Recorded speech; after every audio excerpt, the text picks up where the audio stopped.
Today, we're going to tackle one of the trickiest, most, let's be honest, confusing parts of JavaScript, the this keyword. Yeah, you know the one. If it's ever made you want to flip a table, well, you are definitely in the right place. Okay, let's just dive right in with a little mystery. Take a look at this code. We've got a car object, it has a model, Toyota, and it's got a method, getModel. It looks like it should work, right? It just returns model. But nope, when you run this, you get an error. So what on earth is going on here? To figure this out, we've got to rewind a little bit. So first things first, let's think about what objects really do. They're not just digital file cabinets for storing data like names and numbers. They're meant to do stuff. A car object doesn't just have a model. It moves, it honks, it stops. And those actions in JavaScript, we call them methods. And adding a method is, well, it's actually super straightforward. A method is just a property that happens to be a function. That's it. You can stick it right inside the object when you create it or bolt it on later, just like this. And to run it, you just call it with the good old dot notation and parentheses. Easy peasy. And, this is a great example of how JavaScript has gotten a lot nicer over the years. With modern JavaScript, ES6 and beyond, there's a much cleaner way to do this. You can just drop the colon and the word function altogether. Look at that. It does the exact same thing, but man, is it so much easier on the eyes.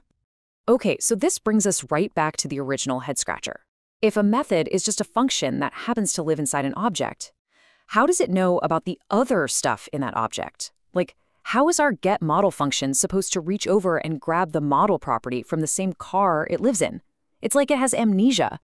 The error message actually tells us everything we need to know.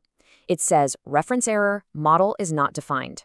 See, when the getModel function runs and sees model, it doesn't think to look inside the car object.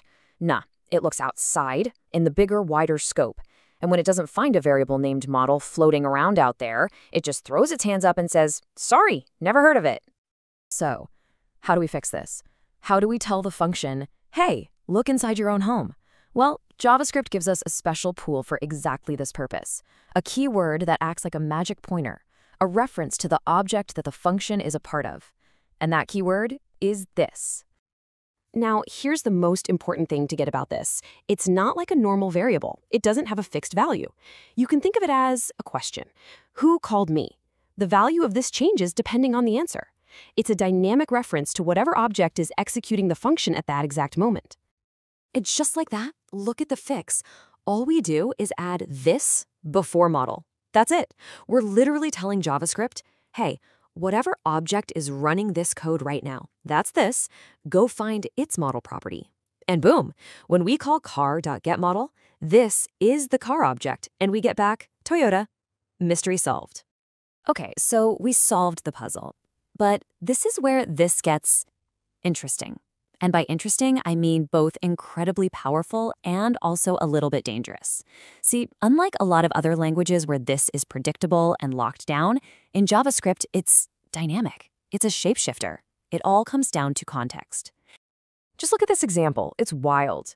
We define one function, getModel, just floating out there on its own. Then we have two totally different car objects. We take that same exact function and we loan it out to both car1 and car2. Now watch. When we call it on car1, this becomes car1, and we get Toyota. But when we call the very same function on car2, this magically becomes car2, and we get Opel. One function, two different results. Okay, if you remember one thing from this whole explainer, let it be this. This is the golden rule. The value of this is determined by how the function is called, not where it's written. Say it with me.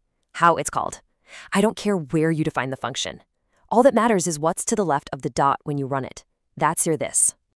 Now, that flexibility is awesome, right? So much code reuse. But here's the other edge of that sword. It sets a perfect trap that almost every single JavaScript developer has fallen into at some point. And that trap is losing the context. All right, let's look into this trap together. Step 1. We start with our good old car object. Everything's working fine. We know that car.model gives us Toyota. No surprises here. Okay, now for step 2, and this is the sneaky part.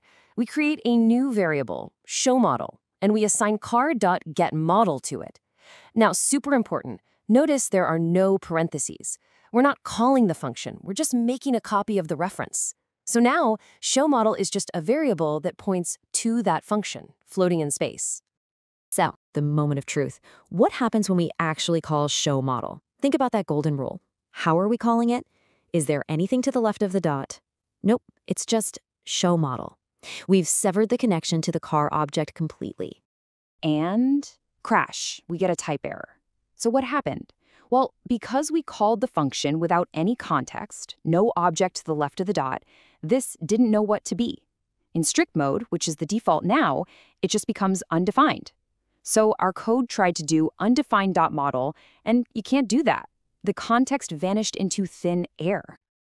Okay, let's recap the big ideas here, because this is crucial. 1. A method is just a function inside an object. 2. This points to the object that's calling the method.